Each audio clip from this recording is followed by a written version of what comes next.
Révolution TV mooy wax ak yéen sama gars yi di leen ziar di leen masawu coono di leen masawu coono saa su nekk di def ay rappel rek moo may tax may gën ndax xeex bi képp kuy patriote wala képp koo nga xam ne rek yaa ngi am lu lay naqari sa xol bi rek saa su nekk rek ndax am nga frère am nga sœur am nga jarbaat am nga doom am nga cousin wala cousine boo xam ne rek métti bii boo toogee di ko dund rek xam ni kat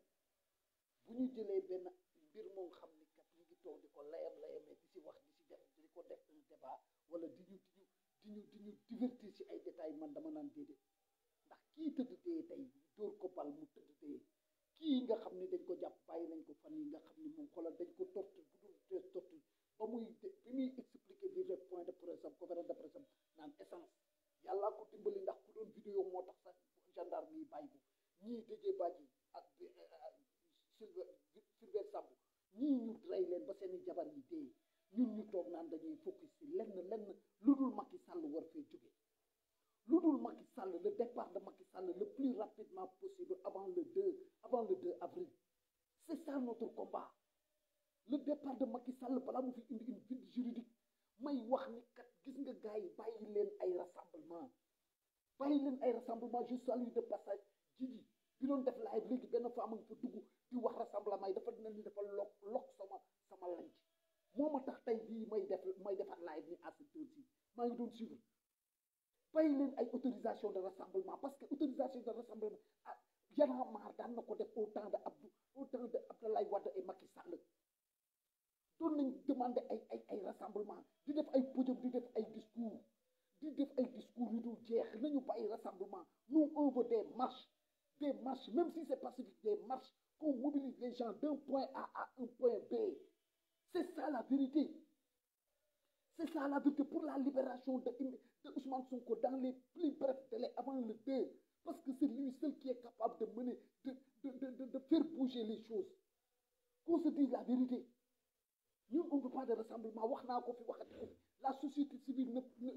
n'encourage pas pour ñu jàkkaarloog Macky xeex ak moom société civile bi infiltrer les partis politiques infiltrer en complicité avec certains leaders des partis ñoom ñëpp ñoo bokk mburu bokk sëriñ duñu mus a accepter ñuy dem di affronter sur le terrain Macky Sall ñoo yem c'est le système nee naa luñ fi waxul woon dootuñu ko fi wax depuis nag 1960 laa leen wax ba léegi liñ fi wax la ñuy dellu di wax toujours liñ fi 1960 discours yi ñu fi doon teg la ñuy toogal toujours duñ ko wax plus de 2 ans yi nii 2017 jusqu'à présent les leaders parlent les mêmes faits les mêmes choses loolu ñuy wax c'est le même discours déglu leen depuis 2017 2021 les leaders parlent le même discours bëggatuñu ay rassemblement si c'est des rassemblements rien ne va pas bouger je l'ai dit et je le répète et j'ai la certitude que am na ñu bari ñu bokk ak man xel mi ñu bokk ak man xalaat bi ay rassemblement à ne pas finir Macky Sall mën na si joxe junni autorisation ça ne le fait pas bouger du ko yëngal c'est des marches même si c'est pacifique c'est des marches d'un point A à un point B pour libérer pour libérer tous les détenus politiques qu'on a séquestrés dans les prisons de Macky Sall lii mënuñu ko gis lii mënu leen ko gis ba pare di bàyyi muy jàll Macky Sall di continuer di dérouler une feuille de route à ne pas finir mais qu'on se dise la vérité ça c'est ignoble c'est pas joli à voir même dans un pays qu'on te dit qu'on a fait toutes les génocides du Sénégal de 1960 on est des démocrates on est un pays un pays république on est des démocrates lu nekk ñu wax ko un état de droit alors que lii nga koy gis kii di agoniser ay njabootam duñ ko fàtte ba mu sur le régime de Macky Sall de 1960 jusqu'à présent et je le dis haut et fort laissons ces rassemblements là les patriotes les vrais laissons ces El Malick a eu la chance rassemblement boo xam ni ça ne porte rien du def benn effet un iota de ce que Macky Sall en train de dérouler rassemblement heureusement El Malick a eu la chance parce que bu mu xotteeku sa naroon nañ ko rey tey moo demoon di raay je La femme, je ne peux même pas parler de son nom parce que ces gens-là me dégoûtent comme ni ñuy dégoûter nit ñi. C'est ça la vérité. buñ fi toogati di focaliser ci ay rassemblement Y'en a marre rek daan def maa ngi koy def Y'en a marre rek def entre Ablaye Wade ak Macky Sall pour rien que retarder le combat pour rien que retarder le combat au moment que Macky Sall di déroule di poser des actes yoo comme très ignobles di poser des actes de dictateur de démon pour di mater ce peuple ñu ñuy wax ay rassemblement ba ay xawma je ne sais pas les Barthélémy Dias ou les Khalifa Sall que je ne veux même pas citer musumay wax laay sax di leen tudd di ñëw di poser avec leur militant di jéem a yàq ils l'ont réussi. Malgré les patriotes, certains des jeunes ont résisté, mais ils ont réussi. Ils ont réussi parce que l'état de réussir, moi, nous pouvons oser depuis que Macky Sall est là, bon acte la ñu gagné. Bon acte que ce soit juridique, bi gars yi daan ñu wax naan ñu stratégie la, il faut que ñu dem ak ñoom stratégie. Et c'est bon acte la ñu gagné ko jusqu'à présent. Suñu leader tëj nañ ko Ousmane Sonko tëj nañ ko Diomaye ñu ne Diomaye ñu joxoon Diomaye ba léegi waragul a bokk ñu ngi posé ay questions yoo xam ne ñu ngi war a le 2 juin la ñuy def ay élections te buñ ko defee à ce moment là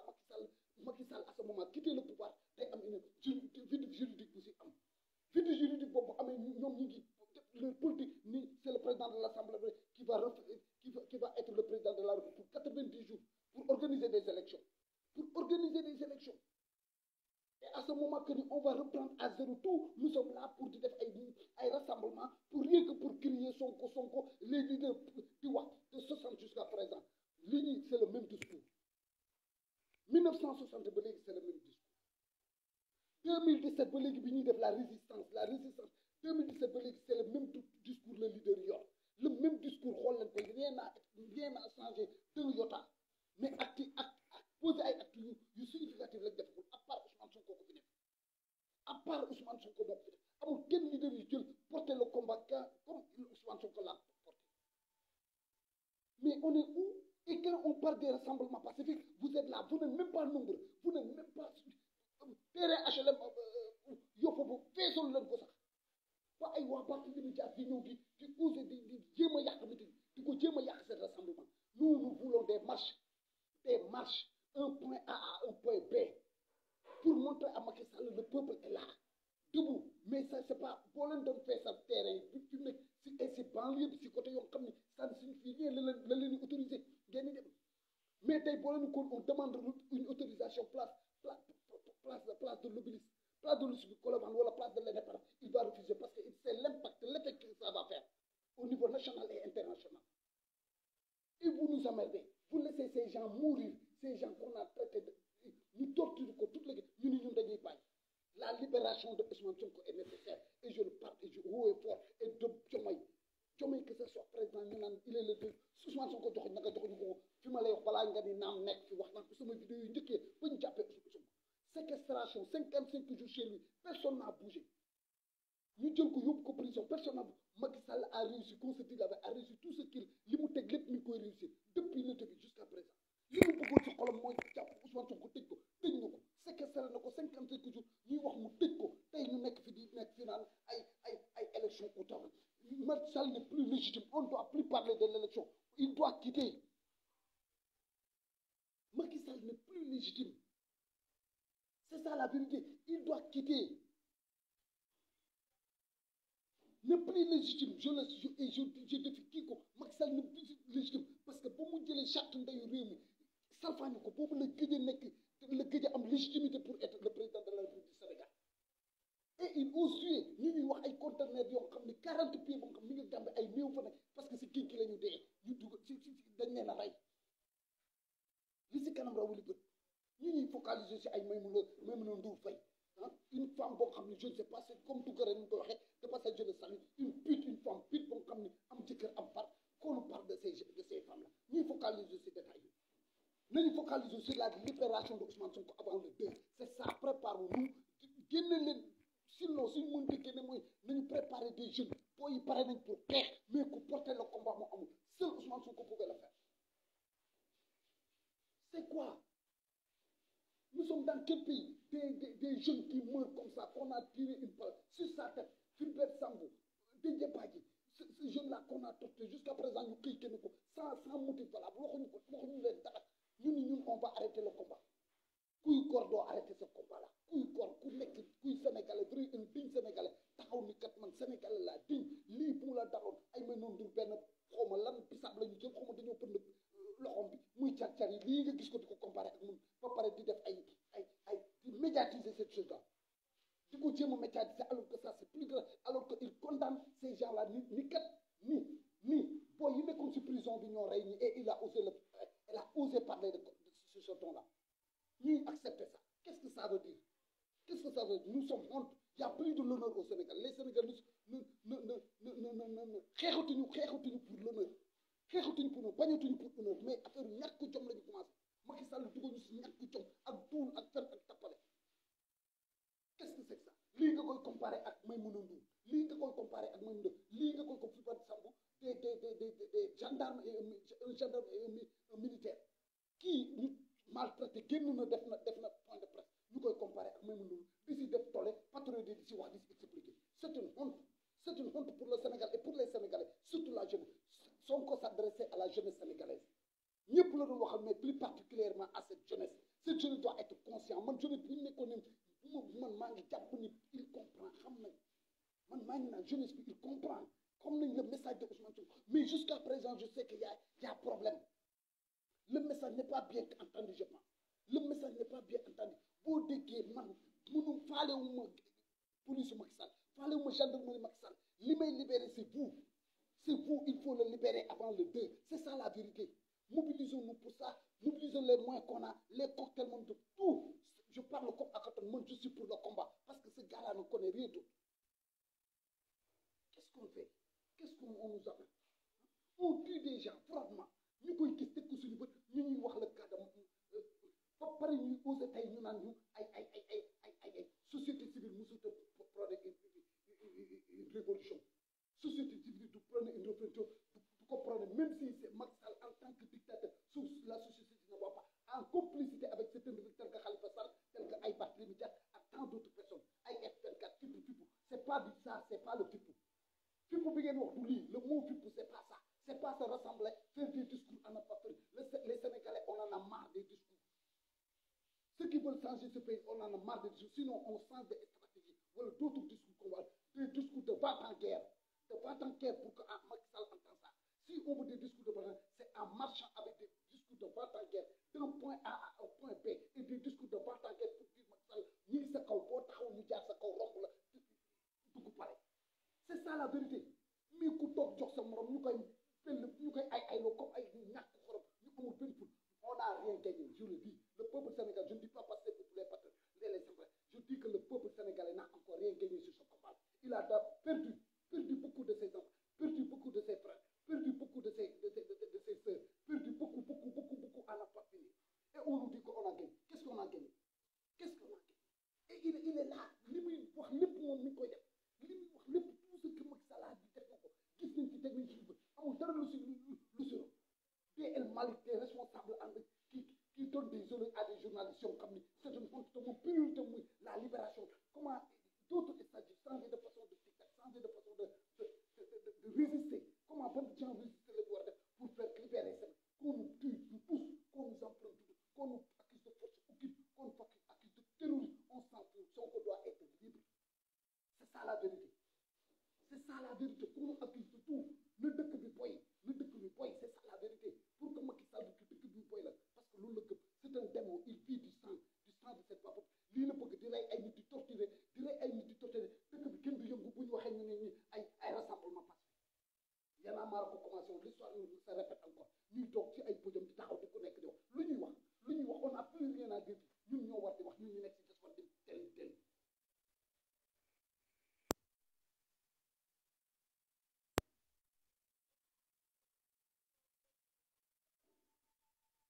qu'est-ce qu'on a à dire? C'est une question que je me pose. Et il faut qu'on soit intelligent. On doit se poser les questions. Qu'est-ce qu'on a fait depuis le début 2017, 21, 2021, 2017 ba 2021 bi on Sonko taxawale ba léegi taxawal dëgg bi ak muy dëgg la wax ba léegi jub jubal sellal suñu askan li ñu am ñu bokk ko delloo ko si askan li nga xam ne ñi ko war a jël jox mais jusqu'à présent qu'est-ce qu'on a fait? C'est une question, qu'est-ce qu'on a fait comme faisons l'évaluation des choses ñun ñuy dugal ci ay stratégie jusqu'à présent ñu toll fi ñun ñëpp kenn mënatu la parce que boo doon wax ni stratégie tey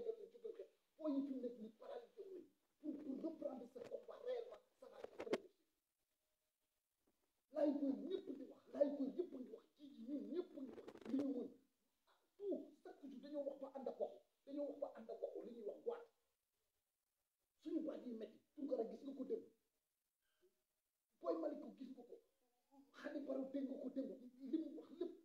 Moussa bu États-Unis dégg nga ñëpp qu'est-ce qu'ils ont dit am ay position très bien c'est au Sénégal qu'on doit faire ça voilà c'est ça la vérité les diasporas vous affluent de tous les pays parce que bu ñu demee ba région européenne di financer des fortunes ñu maté les Sénégal la CEDEAO ñu maté la CEDEAO je pense que les grands secteurs de la politique et de je ne parle plus des vérités.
Lui, c'est des morts, c'est des morts. Un jeune qu'on a tué par balle. Il agonisait jusqu'à Irénée. L'autre, il n'est pas mort.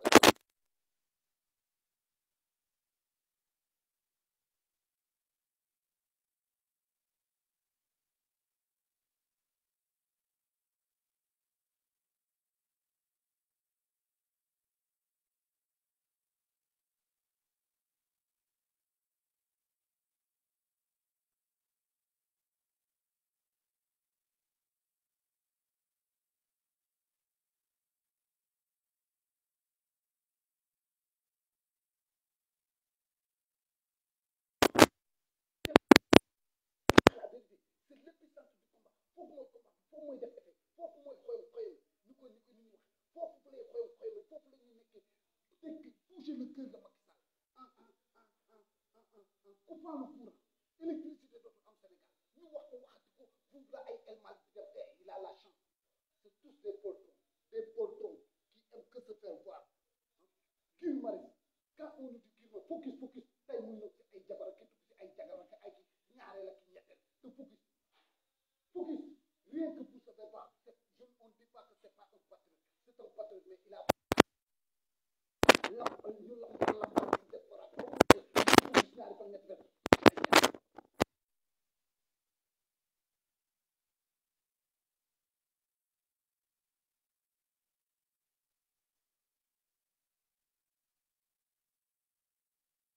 digne d'être un homme muy mener le combat en bas pour faire sortir les prisonniers ni du ma kenn te kenn ni kenn et je me pose la question y avait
sans exception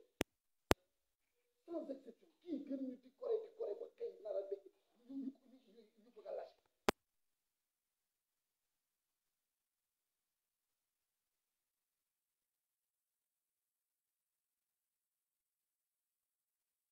Yana Bandung Fadel ça c'est pas encore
si vous voulez def leen ko partout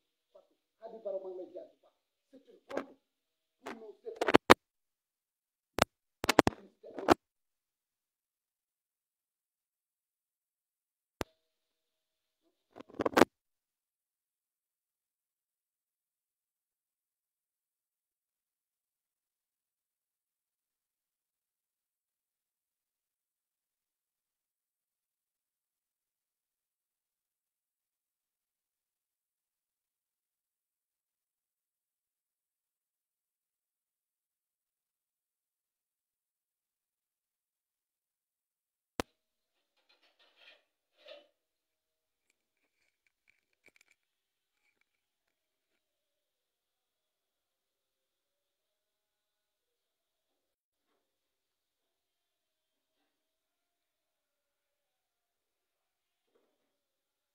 allô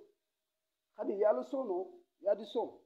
Il faut me signaler parce qu'il y a d'autres qui regardent mais qui n'ont pas voulu me signaler ça. Ça, c'est pas grave. Allô? Écouteur bi dama ko doon takk mais ça passe pas. Allô, Khady? Faites-moi signe si c'est OK. S'il y a le son, vous faites signe là, s'il vous plaît. Ceux qui sont en train d'écouter ou de revoir la vidéo là, vous me faites signe, s'il vous plaît. Il y a le son parce que la connexion est trop lente, je pense aussi. La connexion joue aussi. S'il n'y a pas, ok, ok, Khady, merci, merci. Je suis très heureux de votre voix. Voilà, moo tax may bëgg ngay dugg quoi may bëgg nga may jege parce que am na suñu xam moom comme ni ko ñoom ji waxee ni nga koy waxee rek seetaan na leen si ndax bu ñu gisul son bi déplacé alors que ñun ñëpp li ñuy xeex askan Sénégal la bu lépp baaxee ñun la baaxal bu lépp baaxee ñëpp la baaxal tey bu ñu doon séddoo Sénégal ñooñu toog di seetaan ba pare te mënuñoo sax am parce que lii nga def rek si xeex bi la bokk lii nga def rek déglu rek ni même boobu déglu ni ah sa waay kat amul son mu rectifier le tir sax dafa bokk si xeex bi dompat la ndax ñun ñëpp on lance des messages dañuy gis li nga xam ni mooy réalité bi ñu koy wax mooy comme ni ma koy waxee nous sommes dans un combat nous sommes dans un combat nekkuñu si l'ambition tey nekkuñu si l'ambition tey ñii mënuñu dee ñii ñu gaañ leen ñii ñu torturer leen ñu naan ñu dañuy wax ay manifestation pacifique c'est ça la vérité mënuñu kii un jeune de rien du tout ñu tiré ko bal ak tant d'autres personnes yoo xam mënu ma leen dugal fii ñu dóor leen ni bal ñu dóor leen ni bal sur le front ñuy agoniser tey ñu naan ñu tey dañuy amnistie wala dañuy def lenn wala di ko comparer ak Maïmouna Ndour Faye liñ ko def te ñoom c'est entre eux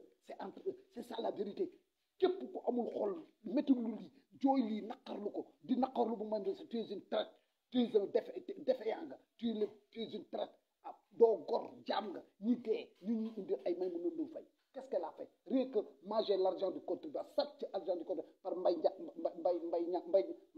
ñaa product ñu jël ay milliards financé ko seen télé la c'est ça la vérité kii ñu torture ko démb mi ngi doon def conférence de presse mi ngi ko torture yi ba da nga koy déglu di jooy la fille de Amidia taxaw fee di wax yaayam ñu tëj ko ba yóbbu ko à l'extrême mooy maanaam yóbbu ko ba nga xam ni taux de sucre mi ngi dem 4 taux de sucre mi ngi dem 4 Fulbert Sambou Didier Badji ñu rey leen rien tey ñu naan ñu ay ñu patriote yi sax di focaliser wu laa wax si ay Maïmouna Ndour Faye patriote yi di focaliser ay Maïmouna Ndour Faye qu'est-ce qu'elle est une journaliste si elle n'est pas si importante que ay ñoom Papa Alé Niang ñu fi jàppoon ay ñeneen ak ñeneen tëj leen fi tey nañu focaliser wu si lii nañu naqarlu lii te bàyyi lii li koy faj du ay rassemblement et des discours à ne pas finir wax naa ko ba léegi de 1960 jusqu'à présent on a des discours on a assez de discours de 1900 Cheikh Anta bàyyi na fi ay discours Mamadou Dia bàyyi nañ fi ay discours rien que loolu lépp c'était une vision ak ñeneen Nelson Mandela Thomas Sankara ñooñu ñëpp ay firi ay ñoom kii Karl Marx ñooñu ñëpp ñu ngi fi bàyyi ay discours à ne pas finir pour une révolution pacifique mais une révolution pacifique ne se fait pas c'est par des rassemblements et des discours à ne pas finir ku nekk di wane sa bopp 2017 2021 discours yi ngeen fi def yëpp benn la boo leen jëlee discours yi fi leader yëpp def bi ñu ciy yéeg ba léegi 2017 2021 ak seen coalition yi ñu def F24 ak F25 ak FIPOC ak yeneen yi fi nekkoon jëlal nga comparé c'est le même discours rien n'a changé sur le discours maintenant ce qui reste c'est ce que Sonko a dit gatsa sur le terrain une confrontation avec ce dictateur là ce démon qui est en train de sucer le sang des Sénégalais ñi ngi wax annoncé ni en Gambie y a presque un conteneur de 40 pieds boo xam ne sur le lac du benn femme Gambie 40 pieds boo xam ay nit ñu dee ñoo xam ne ñu ngi fa dugal yóbbu ko fa essayé ko et bu pënd bi wéree dina gën a leer bu pënd bi wéree dina gën a ñii lañ war a naqarlu c'est ces problèmes là lañ war a toog di ko jooy di taxaw du révolu on va faire des marches on demande d'autorisation de marche on n'a pas besoin même de demander une autorisation c'est un avis après cet avis on n'a pas besoin d'attendre c'est accordé ou c'est pas accordé on rassemble les gens d'un point A à un point bas à un point B les mains croisées pour dire un slogan dictateur quittez nous ñi ngi ñëw sa kaw fa muy xoyame ñi ngi ñëw sa kaw mooy place de l'indépendance c'est ça demandez une autorisation pour place de l'indépendance est-ce que vous allez voir qu'il va vous accorder ça par mesure de sécurité wala ils vont parler d'autres choses demandez place de l'Obélisque bi ngeen ni yàgg a def manifestation muy Colobane demandez une autorisation mais bu dee si àll bi am mbooy bi àll boobu yëpp mbooy la vous ne gênez pas les voitures defu leen benn kii taxaw fay def discours ku yéeg jox sa morom ba ay lappoto Khalifa Sall ak i lappoto Barthélémy Dias ñëw di jéem a yàq cette manifestation te defalul leen bagage avant ñu def il ne fallait même pas les laisser nekkatuñ ci dans un pays de droit il y a plus de pays de droit ba ñu salfaañee charte ndeyu réew mi ba léegi nekkatuñ dans un pays de droit on est dans quel pays est-ce que on a gagné faites l'évolution des choses qu'est-ce qu'on a gagné 55 jours de séquestration Macky Sall def ko parce que lu nekkoon ci xolam mooy booy bi dinaa ko tëj te tëj na ko 55 jours de séquestration ba mu jógee ci 55 jours ñuy wax libéré personne n'a gagné ñuy wax ay stratégie à ne pas venir des Amadou Ba responsable de Pastef des suivre la procédure, la juridique, on va suivre des procédures d'abord. C'est les avocats qui font ça, ce n'est pas les politiciens. Les politiciens, c'est sur le terrain. Macky Sall ne croit qu'à la confrontation physique, et je dis physique, et un discours dur, très dur, un discours de va-t-en-guerre. C'est ça que Macky Sall a, qui va le faire reculer. Nous séquestrer Ousmane Sonko, séquestrer kenn, séquestrer kenn, ñun ñëpp ñu ni déet ñu tëj Ousmane Sonko mamel lan moo ñu tere dem m'appel libérer Ousmane Sonko. On a l'effectif parce que c'est nous qui le dit, ñun ñoo majoritaire. On a l'effectif, on a cette jeunesse que Ousmane Sonko est entrepreneur parce que cette jeunesse jamais des vieilles n'ont jamais mené une révolution. Les personnes de troisième âge n'ont jamais mené une révolution. Les femmes nous accompagnent. Les femmes sont prêtes et nous accompagnent. Boo digloo ay ñoom Jiji ay ñoom Khady Baro ay ñoom Fatoumata Dansogo ay ñoom Kay Fof ay ñoom Boy Malika ay ñoom Akatom ak ñeneen ak ñoom ay ñoom Tunkara ñun ñëpp la dugg xam ne les femmes sont avec nous dans ce combat là et prêtes à faire le combat et prêtes à faire le combat à nous accompagner dans ce combat là buñ leen russo buñ leen gàttee ndax ñii tëdd dee kii tëdd dee ak ñeneen ñoo xam bu ma mënul dama koy def une liste tegal leen ko fii ñoom ñëpp seen i image ak yu gën a atroce lañ def ngor couper tout journaliste dugg fa ñuy rey di xotti di dagg bu ma leen wanee image yooyu vous allez da ngeen ni doo leen mën a xool sax laaj bi doo leen continuer xool laaj bi doo leen continuer di xool laaj bi image yooyu ñu def ngor kaawteef yi ñu fa def yëpp si la gendarmerie et la gendarmerie la fa def si ay kaawteef bu pare couper court journaliste dugg fa bay télévisé wala di filmer tey ñuy wax naan ñu ay rassemblement pacifique nañ ko tuddee meeting wala leneen ñoo xam discours yi dafa doy 1960 ba léegi fekke wuñ mais discours yooyu mi ngi fi ba léegi discours l'opposition là n'est pas encore prête, cette opposition là n'est pas encore prête, je le sais, c'est des complices de Macky, il faut les traduire. Une société civile n'a jamais mené une révolution, c'est ça. Une société civile n'a jamais mené, surtout cette société civile que ana les syndicats force F24 ana ñooñu ñëpp ana les patronats ana ñu on les voit pas parce que ils pensent que toujours que ni si Macky Sall la ñu mën a di doggali réew mi di leen doggali chaque fois parce que ils gagnent profit à ça tant que Macky Sall parce que c'est des corrompus tous des corrompus. Vous pensez que c'est eux qui vont mener ce combat-là, qui vont mener un combat de gatsa, comme son qu'on nous l'a dit, une désobéissance civile, une combat. Amoul, faisons l'évolution des choses. Les responsables de passer. Faites l'évaluation des choses. Faites l'évaluation de une entreprise, ça dit bilan. Une entreprise, vous allez un bilan, tes pertes, ce que tu as gagné et ce que tu as perdu. Une évaluation de. Faites une évolution, on n'a rien gagné depuis les. C'est nous qui perdons, nous nous perdons, nous la ñuy rey, nous la ñuy tëj ba mu neex ñu génn waat ñu waa ji di salfañi ñu sàttu ndey réew une opposition boo xam comme si que il est en train de soutenir Macky une opposition bi nga xam ne sax opposition bi nga radical bi nga xam ne ñu ngi génn tey di tuddee seen bopp fi sax ils ne sont pas pour nañu décalé wu te gëm ni kat ñun lañ daan xeex boobu ay Khalifa Sall ak ay ñooñu ñëpp fekk ñu c'est les patriotes c'est les Pastefrois c'est les gens épris de justice ñu am honnêteté intellectuelle di ko xeex ñëpp nee nañ Sonko a raison nañu génn xeex libérer Sonko le plus rapidement possible avant le 2 parce que buñ ko libérer si on a la force et la détermination de le libérer de faire la pression mu génn avant le 2 dina demee neneen noo dul nii Macky Sall va quitter il va démissionner il dit que il va démissionner je le jure il va démissionner tey Sonko bu génnee avant le 2 le 2 avril ñu tabler les même si Diomaye c'est Diomaye qui partam na Sonko génn nous on s'en fout que Diomaye dina part dinañ ko voter comme ni ñu ko bëggee dinañ ko voter au premier tour mais que Ousmane Sonko sort c'est ça notre priorité lan lañ gagné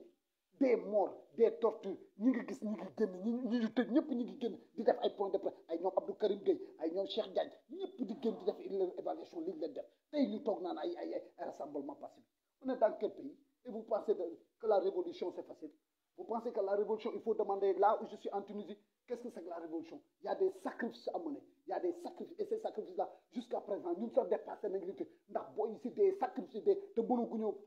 de révolution pour egg. Tunisie, ben nit, moo immolé boppam un étudiant. ñëpp génn ñun ñaata moo la ñu am booy di visiter terrain bi ñu leen di rey ay xale yoo xam ne 12 ans 10 amuñu âge ñu tëj leen. amagu c'est des mineurs ñu tëj leen ci kaso bi te ñun mënaguñoo porter une révolution bu yegg Tunisie c'est une seule personne ak yeneen Égypte partout yeneen dëkk yi ngay dégg yëpp dëkku naari printemps des Maghreb ñoom ñu benn nit mooy sacrifié wu ma soeur maa ngi lay ziar ma soeur Charlotte maa ngi lay ziar ba depuis Suisse c'est ça benn nit moo sacrifié wu benn nit moo parti sacrifié wu benn nit en Tunisie moo sacrifié wu benn nit moo sacrifié en Tunisie où je suis benn étudiant immolé boppam ñun on a combien de morts on a combien de morts on a combien de morts combien de morts des jeunes qui se sont sacrifiés waxuma sax les tribus sama peut-être c'est ce genre de cadre des services militaires ou choses comme ça ma sœur Charlotte la grande patriote depuis je te suis maa ngi lay ziare bu baax a baax depuis combien de morts nous on a des jeunes qui se sont sacrifiés combien de morts presque 50 et quelques ñu ngi porter une révolution ñu ngi def une révolution mais si c'est leurré c'est parce que cette frange de l'opposition là sont en train de nous sacrifier pour rien pour leur propre intérêt de nous sacrifier ñun faisons hâte et faisons le plus rapidement possible de libérer Ousmane Sonko avant le 2 c'est ça la vérité c'est lui qui Rabia Sia maa ngi lay ziar la grande c'est lui qui a porté le combat moo porté combat bi gëm ko dëggal ko c'est ça moo gëm cette révolution qu'on veut ñun combien de morts des jeunes qui se sont sacrifiés waxuma la immolé wu mais dañu leen dóor ay balles dans le front ñuy ay martyrs ñun combien on en a 50 Tunisie ba mu commencé kenn dana yeneen dëkk yéen ñëpp ma ko gën a xam du ma nekk fii di ko détaillé yéen ma ko gën a xam kenn dofu si ñu ñuy woo à des rassemblements pacifiques autorisé nañ ko di ko bàkkoo nous ce qu'on doit faire c'est aller à la place de l'ENEBA l'épicentre c'est là-bas l'épicentre du combat ni ma koy waxee c'est comme un volcan li fissure bi muy def le premier fissure bu sew ba muy def pour couper c'est là-bas qu'on doit faire le combat parce que ñoom ba ñuy dégager Abdoulaye Wade c'était ça dañoo mujj cerner Colobane dugg biir au centre-ville partout dans tous les rues la police ne pouvait pas gérer ça ñun ñu ni dañuy def révolution combien de morts combien de personnes se sont sacrifiées alors qu'il y a rien jusqu'à présent alors qu'en Tunisie et je persiste sur ce point-là en Tunisie il y a une seule personne qui s'est immolée tous les Tunisiens sont sortis pour faire une révolution moo indi tey seen lii ñu am tey et nous qu'est-ce qu'on fait on tire Fedor Sam on tire 50 et quelques jeunes on prend des jeunes de mineurs la police et la gendarmerie les prend comme des boucliers ñuy toog ñun ñëpp di ko gis des vidéos et on ne peut pas sortir je ne parle pas aux femmes je parle à la jeunesse toute entière de Sénégal les étudiants les élèves les ndongo daara les jeunes ndongo daara ñëpp dañoo war a génn pour dire non à Macky Sall et le déloger le plus rapide il n'est pas légitime il n'est plus légitime il n'a plus de légitimité parce que ba mu salfañee chaque ndey réew mi la gëj a légitime moi je le vois comme ça parce que li nga xam ne mooy sookalu am réew ab président jàngati lépp tourné ko nu mu ko neex en complicité avec conseil constitutionnel ñu en complicité ngeen naan leen il est légitime le deux lay jeexal il n'est plus légitime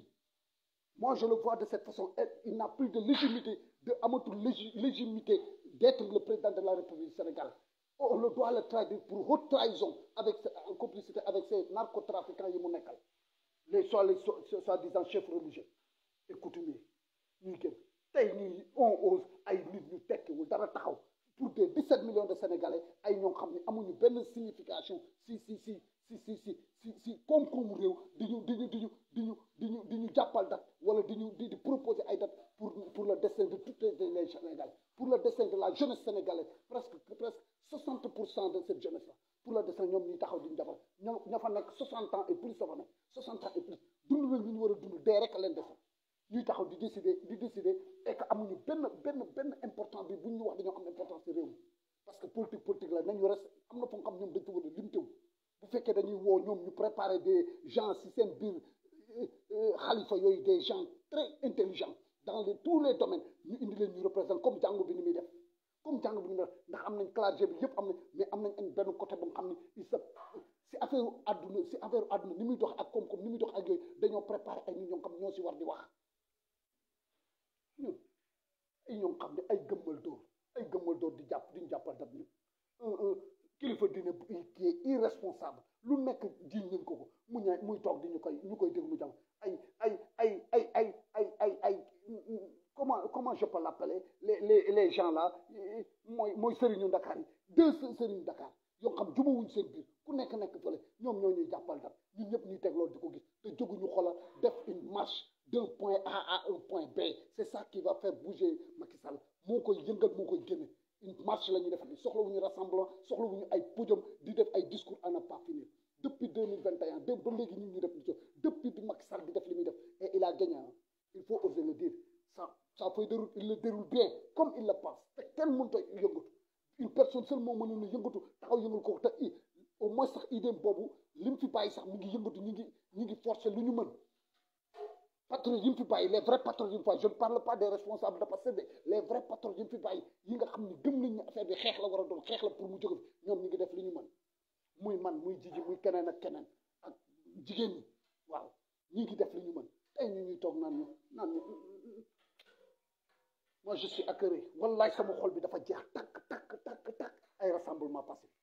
ay si àll mbooy moo xam ne àll boo xam lan lay def effet Dakar est-ce que les Dakar yaa ngi taxaw gis leen ñuy wax fene oto yaa ngi dox duñu leen neexee si on veut faire bouger Macky Sall la ñu defoon en 2021 def ko loolu la ñuy delloo si et il va reculer ou il va quitter c'est ça la vérité amul leneen on a perdu des jeunes bu leen ñu gindi ay Maïmouna Ndour Faye naan ay jigéen laag ay di ko condamné on s'en fout jigéen la mais moo wax lu mu war ta wax quand tu prends des gens ñu torturer leen nga taxaw naan ñi ñuy génne ñoo rey ñi ñoo torturer ñi alors que c'est la gendarme qui a tué Fulbert Sambou. Maïmouna Ndour quand tu m'entends et vous m'entendez transmettez le message qui a tué Fulbert Sambou. C'est les jeunes qu'on a libérés qui ont tué Fulbert Sambou. Didier Badji qui a tué Didier Badji. C'est les jeunes qu'on a libérés qui ont tué Didier Badji. Qui a maltraité, qui était en train de maltraiter ce jeune-là, qu'on a attaché par derrière. C'est les patriotes. C'est les patriotes qu'on a enfermés.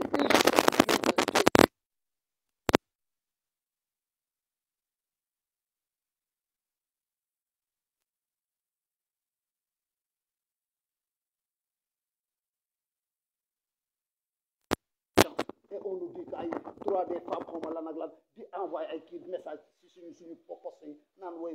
di wax lu ñu war a dox. C'est une femme elle est irresponsable quand elle ose devant un télé oser dire que c'est les prisonniers qu'on a sortis qui ont tué ces gens-là mais ça c'est ignoble. alors lu sàcc lañ ko jox alors lu sàcc di sàcc réew mi ñuy taxaw di ko métti lu mu ñuy wane ay dara ji alors ñii nag ku nekk di bënni bët di jooy on n'est pas dans des émotions on est dans une dictature boo xam ne Macky Sall est en train de diviser ce peuple kon donc on doit être en face de lui comme Sonko la désobéissance la résistance la gatsa confrontation sur le terrain mais on n'a pas besoin de discours on n'a pas besoin maintenant de discours l'heure n'est plus au discours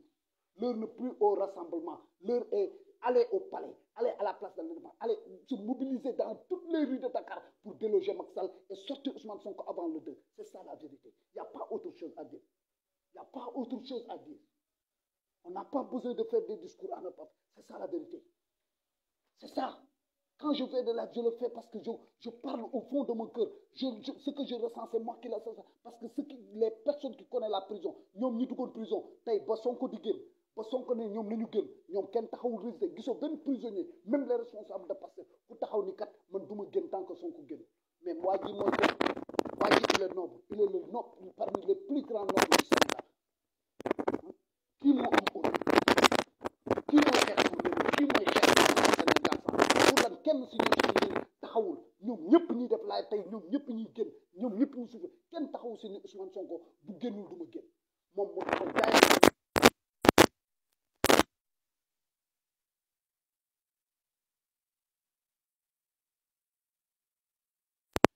may wax Malick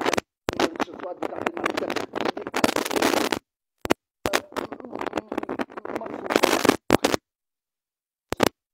sama pata la woon ak xamante nañ bu baax ak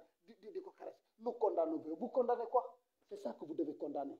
c'est ça que vous devez Pape Alé Niang bi ñu koy tëj anam bi ñu koy seet de votre corps Bara Ndiaye tant d'autres personnes ak ñi fa nekk Ami Diaye ni nekk ci prison bi ba ñu yóbbu ko daal ay doomam di jooy c'est ça que vous devez condamner mais nous condamnons vigoureusement ça qu'est-ce que c'est que Maïmouna Ndour Faye une complice avec les voleurs dafa ànd ak ay xam ne même pas et je le dis tey agression je ne sais pas xawma par lan te ki ko def sax dafa am chance alerte la pour tous les autres même bu fekkee ni du affaire politique du affaire dara affaire que c'est tey ñuy diligenter une enquête naan ça rapidement alors que ñii ñu rey leen ba léegi mënaguñ see wax ñuy bënni bët ñii di bënni bët ñii di bët alal ji mu jox yaayam sax alalu sàcc la jox ndeyam jooju ak li ko Tunkara waxal xaw ma maccukatu lan la on n'est pas dans un pays dans un état de droit nekkatuñ dans une république nekkatuñ ci dara nekkatuñ ci on n'est plus dans un pays état de droit nekkatuñ ci république parce que ce dictateur ce démon de Macky Sall a tout bafoué lépp la yàq on est dans un chaos indescriptible au moment d'ici le 2 on est dans un chaos indescriptible le pays est dans un chaos indescriptible et Sonko s'adressait à la jeunesse il n'a pas parlé à ces personnes de troisième âge wax na leen mais waxu leen pour mener ce combat là cette révolution là c'est les jeunes qui doivent le mener ni la société civile boo ñu wax société civile regroupée en complicité avec Macky Sall ña fa nekk ñëpp des alintina des sojo yi di créer ay force 24 force F24 créer lañ société lu nekk Abi Cissé maa ngi lay ziar créer nañ société lu nekk nom dénomination bu nekk teg nañ ko rien que c'est pas ça l'essentiel c'est dire c'est l'essentiel c'est de combattre physiquement sur le terrain ce que Ousmane Sonko a fait ce qu'on a fait les gens ont fait les patriotes les épidémistes ak ñu am honnêteté ak ce qu'ils ont fait en 2021 jusqu'à présent xanaa bi ñu toog ba léegi di bàyyi suñu dee yi ñii di tëdd di dee ñii ñu tëdd muy naxasaay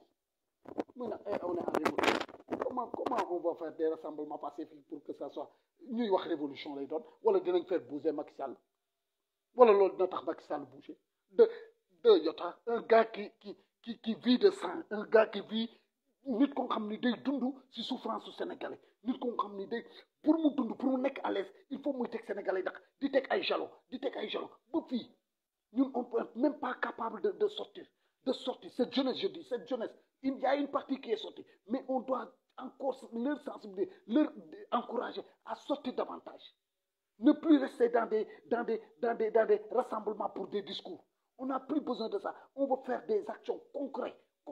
déloger ce gars-là et faire sortir Ousmane Sonko le plus rapidement possible parce que c'est notre avantage loolu mooy nekk suñu avantage imposer à qui sort Ousmane Sonko après Diomaye va sortir et il sera candidat si Ousmane Sonko n'a pas mais il sera candidat ñu porter ko au premier tour c'est ça mais toog di def ay rassemblement di wër benn terrain ak fas jox nañ leen ko ñu naan autorisation quel genre d'autorisation c'est ça la révolution si c'est ça la révolution vous allez voir demandez Pikine encore demandez Parcelles encore le terrain de Parcelles et on va vous accorder cette autorisation ça ne fait pas bouger Ousmane Sonko Macky Sall ce démon Macky Sall d'un iota et ça ne va pas sortir Ousmane Sonko ni Diomaye il a gagné faites une évaluation des choses si vous êtes des responsables les responsables de Suisse de partout de France yéen ngeen doon tourner Guy Marius mi waroon kii moom focus ba mu xëy muy focus ci biir këram takk jabar ñu koy féliciter que di kii nous on n'est pas dans ces choses là ay patriotes topp ko di ko éloger El Malick nekk fee di féliciter Maïmouna Ndour Faye noonu si sama xarit la heureusement tey manifestation bi xotti nañ yërëb am na sens ñoom Macky Sall ñu ngi déroulé ñu ngi def di confronter di attaquer di ñu xupp léegi dañuy xupp ñemewuñu woon xupp mais ñu ñuy xupp léegi à cause de ces responsables là parce que fii bala puudar yi accepte une tranche de l'opposition moo tax ñu ñeme ñoom mais mosuñu meeting fenn Sonko nekk fi ñuy meeting fenn ñu am osé taxaw di ñu défier buñ ko xalaatuñ ko wala buñ ko defee dañuy daw après mais tey ñuy défier ba yàq au moins ñuy dem ba fin ba ñuy yàq suñu meeting mosuñu ko ñeme ñoom ñoo daan daw kay ñu continuer tey ñu koy def ñuy taxaw di xoolee ku nekk di disparaître prenez vos responsabilités mes frères c'est nous les Sénégalais c'est nous qui souffrons nos enfants souffrent on n'a plus d'école normale on n'a plus de quoi manger mënatuñ dem marché suñu jën yi sàcc nañ ko suñu napp gi sàcc nañ suñu baykat yi ba léegi ay saret la ñuy dawal ay nit ñuy dee ñu leen di teg ci ay pompier amul ay oto ay saret lañ leen di dugal dëgg yooyu yëpp ñu ngi koy gis et on dit que Macky Sall travaille pour qui pour ses propres intérêts et ses enfants et ses acolytes de marabout c'est terrien c'est narcotrafiquant levons-nous et battons-nous on a eu trop de morts et c'est trop de morts on a eu beaucoup de morts je peux le dire beaucoup de morts et des jeunes à fleur d'âge il faut que ku nekk sentir que sa doom on a eu trop de torture et des gens qu'on a emprisonnés ñi ñi génn tolluñu asaka ñi fa def ñi génn laax tolluñu askan bi buñ si on se leurre pas et j'interpelle Taïf xawma Touba je l'interpelle. Il y a beaucoup de jeunes qui sont restés dans les prisons, des mineurs qu'on est en train de violer dans les prisons. Beaucoup de choses et on ne va pas faire d'amnistie te loolu lépp ñuy taxaw duñ ko am du am loolu l'évaluation boo ñu waxee ban combat depuis lors ban combat bi Ousmane Sonko ñu arrêté ko ban combat lañ fi gagné bu njëkk ba en 2021 Ousmane Sonko ngi si dëkk bi taxaw booy yi taxaw ñuy dem ñu ñuy wax ay stratégie de bala poudre ñuy dem léegi opposition bi bëgg a tourner les choses à sa avantage naan ay rassemblement parce que avec cette complicité de société civile là ñuy wax ñu naan ñu ay rassemblement ay rassemblement pacifique ak des trucs c'est ça qui va faire bouger Macky Sall al ko Macky Sall li muy def lépp du rassemblement du des actions pacifiques des actions barbares des actions Macky Sall est en train de faire des actions très barbares sur son peuple